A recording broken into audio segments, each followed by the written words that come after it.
What's up, guys? It's T and Tori. Yes. We are back with another video. So basically, if you see my life update, we were basically talking to you guys about the situation with our son. We didn't go into too much detail, but this video will be very in-depth on what basically is going on and why we haven't been posting and why I stopped recording or posting around 5 to 6 months.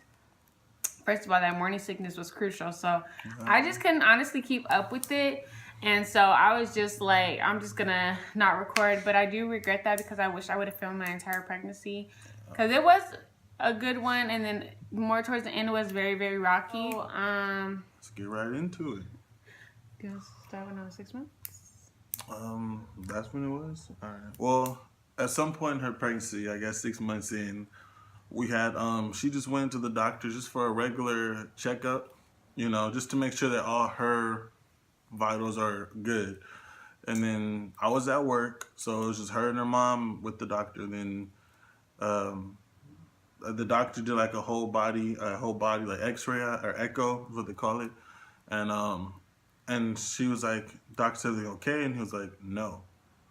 And like, "What do you mean no?" And then, you know, they start talking, you know, medical terms or whatever.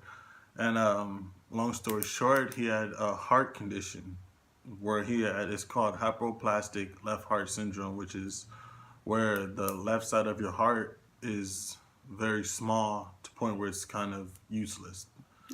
And so basically I ended up telling him this over the phone. I just went to basically get a regular checkup for myself, and my doctor, he's been my doctor since I was a kid, so he ended up checking the baby and they found a congenital heart defect. And that's another reason why we wanted to come back onto YouTube, because I haven't posted my son's pictures anywhere, but this will probably be the first platform that I do, because I want you guys to follow us along this journey, because everything like this is really, really new to us, and it's been a lot of tears shed and everything, and you know, it's been hard. It's very, very hard. And you know, there's probably another mom out here going through the same thing that I'm going through, and there's like no one out here. When we were like basically looking up what this was, we couldn't find any videos. It was like pretty much everything was super old, and so we were just like, so we were just like, let's basically film our journey with him having hypoplastic left heart. So so we find out, and then we're trying to figure out, well, what are our options? And then the first doctors that we were going to, they were like, well, your best option is terminate, because there's no way that he's going to survive with half a heart. There's no way, you have no alternatives. But, you know, we're not going to give up on our child. You know, we were so excited, you know, we're preparing for his arrival and all that. We're like halfway in, I believe, like halfway in, we can't just quit. She was too far along to even, you know, abort or whatever. So it was like, we're going to go through it. What are options for going through it? And he was like, well, you go through it, you're going to have to go to these hospitals in our state.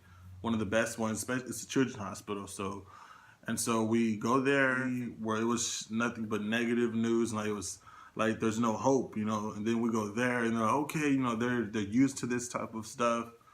They say it's going to be a long journey. So they gave us hope, you know. They kind of gave us some motivation, you know, something to lean onto that was better than, you know, there's no, you know, he's gonna die, you know. Mm-hmm. And so so I basically transfer all my doctor's information over, go to the hospital once a week or every two times a week, and I would go get checked and stuff to make sure the baby's heart was like the function and everything of his heart. And you know, they would tell me like, okay, his heart's getting weaker, and like, you guys, I would be bawling like all the time when I would come out of appointments, because it's just like, it would just be bad news, bad news, bad news. We had hope because they've seen it before, but at the same time, you know, they would tell us like, we don't know until he comes out. Right. So it was very, very hard. And you know, I'm glad I had Terrence, because he was there for me every step, every appointment. Like, he's the dad, he's supposed to be there. So my son was born January 28th. My water had just broke, and you guys will see all that in my labor and delivery video, but we went and I was in labor for 15 hours, and it was a smooth delivery. Like, after I got my epidural, it was. Bro, he came out. She was going crazy. She was up there crying. she's But already he didn't dramatic. even film all the dramatic parts of me. Yeah, she's very dramatic, and she was like, "I'm not gonna take the You're giving epidural." birth. You're gonna be. She's like, "I'm gonna thug it out. I'm gonna do it. I don't need an epidural." I bet. Couple hours in, she did good for like 7 hours, so I give her that. Mm-hmm. Then once it started kicking in there, she was barely like, how many centimeters were you? 2. 2 centimeters. So she had a way to go. And at the time she got the epidural, I think it was like almost 4 or 5 o'clock. I think I want to say maybe 5 or 6. And so then once she got that, she was still in pain. We were like, what? Yeah, the epidural did not kick in, guys. I'm like, maybe it's because I'm so tall, like. It didn't get to my body, but I was so mad at those nurses. I'm like, oh, heck no. I'm going to need that round 2. Give her another one. But it was like a continuous drip. Yeah, and I could like press drip if I wanted to get more to numb myself. Yeah. Taking all of that. But once she got numbed out, they checked again. Those like, the doctors was checking. Was like, oh, at first she was like, oh, you probably won't have until tomorrow morning. And she checked, so, oh, you're 8 centimeters, time to go. 10. It's like, you're, whatever. It was like, you're 10 centimeters, let's go. And then it was like, all right, cool, let me call my family to come up here. Before I can even get off the phone, they already in the room about to push them. It was like so many doctors in there. But that's not what this video is about. Yeah. So if you guys want us to do another story about like my entire labor and delivery, even though I'm going to have a video, then just let us know. So he was born January 28th at 10:50. 7 pounds 11 ounces. 21 inches long. Had hair, looking beautiful, like your baby. boy, looking like your girl, looking like your girl. You feel me? What's going on with you?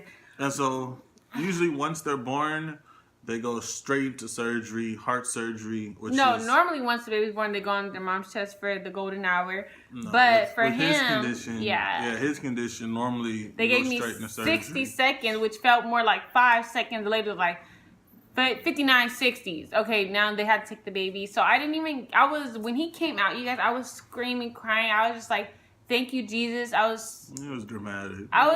You know why I did that? I seen this lady and she was like, thank you, God, when her baby came out. And I honestly, I was so thankful, but it just came out. Like, I was like, thank you, Jesus. And it was like probably like 15 nurses and doctors in my delivery room. So, like, I know they were all just standing at me like, okay. But I was so thankful. And I was just like, oh my God, I just literally had a baby. Like, and I seen him and I was like kind of scared to touch him. And I was just like, oh my God. And then they took him away. And then Terrence went, because I fell asleep. I don't know what the heck happened after that. Yeah. So it was there and then we was straight to the NICU because, thank God that we were ahead of the game because a lot of parents, they go their whole pregnancy not knowing that their baby's diagnosed. At least the whole hospital or the doctors were aware of what was going on. So they knew right away, so it took us straight to the NICU. And we were there for the first couple nights and all that. And they told us right away that his heart isn't strong enough to even do the surgeries because... So basically... Sorry. Go ahead. Basically, with hypoplastic, there's 3 surgeries you can get. Well, there's a 3 surgery process: the Norwood, the Glenn, and the Fontan. Mm-hmm. But unfortunately, Sair's heart was too weak to get any of them. They said if he would go into surgery, he most likely wouldn't make it out. Yeah. So then from there, I was just showing you how for it to be cut off. Go ahead. I said I'm sorry, ass white. So basically, from there, he got on a bunch of medicine and all that stuff, and his only option was pretty much a heart transplant. So right now, he's currently on the heart transplant list. He hasn't came home yet, and it's very hard. Like, you guys, I'm at the hospital every single day. The only days I work is the weekend, and I go see him right before I go to work and when I get off work. And I get off work at 11:15 at night, and I go see my baby until 2 in the morning. So our whole the whole point of this video is like kind of how our life has changed because of this, which is like where the doctors kind of, because he's on the transplant list and like, they want him to have that bond with us or to a certain extent of what it can be, So we're there several hours throughout the day, every day, we're there several times. So like his first month, yeah. I was getting Sorry. So, like, his first month, we were both there. His first, birth month, we were there. Both of us was there all the time. Oh, so we were both there, and then I had to go to work, which sucked. Cause I'm like, obviously you want to spend time with him, you want to hold him, and then but with his condition, it's like he has really good days and he has like really bad days. That's kind of like, you know, well, what can we do? You know, but you really gotta understand with this condition and what this is. It's like it's a waiting game. You know, it really is, and like there's nothing that we can do. It's a waiting game. Just have faith and just make sure that he feels our comfort. And it sucks, but he's getting better. You know, we've seen so much progression from him. He's strong. He's a warrior, and you guys will see him on the channel when he gets home with his new heart.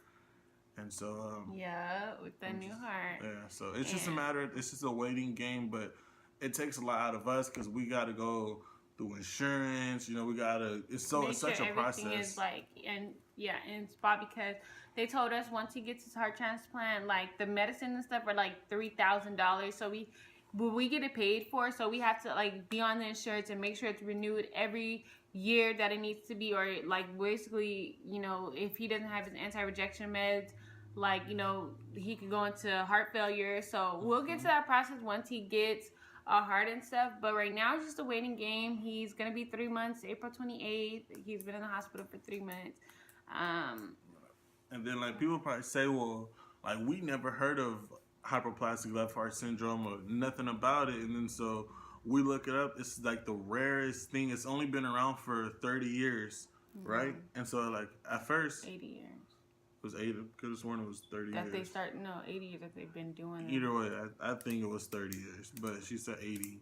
So we're gonna look that up. But it's like I said, it's very rare. So it's in like when it first came around. 1 in 100 babies. Yeah, when it first came around, there was like there's no cure for it. But now there's still no cure. Yeah, well, there was like nothing at all, no hope they can do. Yeah, mostly if like your baby came out with hypoplastic, then they most likely just passed away. Now they either have the 3-step process or they end up getting the heart transplant. But even the 3-step process, you guys, is not a cure. Like your baby, the first surgery, the Norwood, is very, very hard. And some babies don't even make it out of that. So, you know, I just feel like God was like, you know, he's going to get a heart. Like, you know, it's just like a waiting game. You're just waiting for a heart. And like even getting a heart is a very sad situation because someone else has to lose their child. And it's not like, it's like a win-lose situation, you know? Right.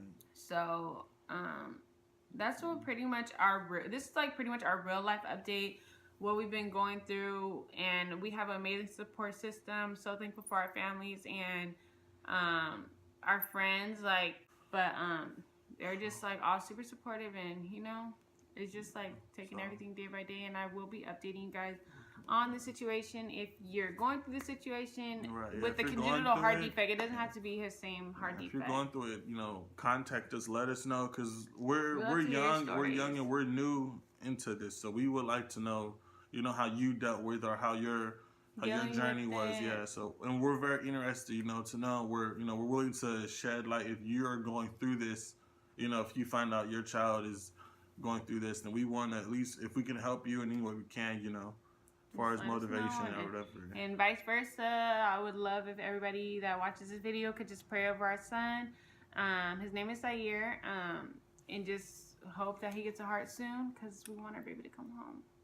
I want to see him, yeah. But now, I mean, he's big. He's big. All the clothes he got can't even fit him no more. Yeah, none of his clothes, you guys. He was so big, like, I'm looking at those little tiny newborn clothes like, yeah, no. I ain't get that like the 4-month size.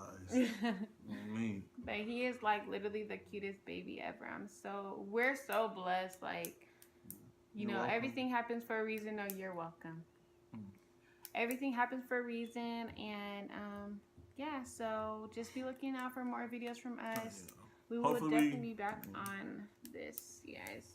Hopefully we'll be posting more often, you know.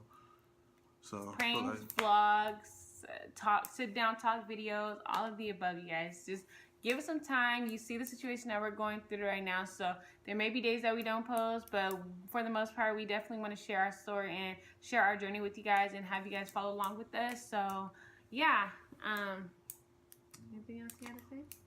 TNT Crew. See y'all later. TNT Crew. Okay.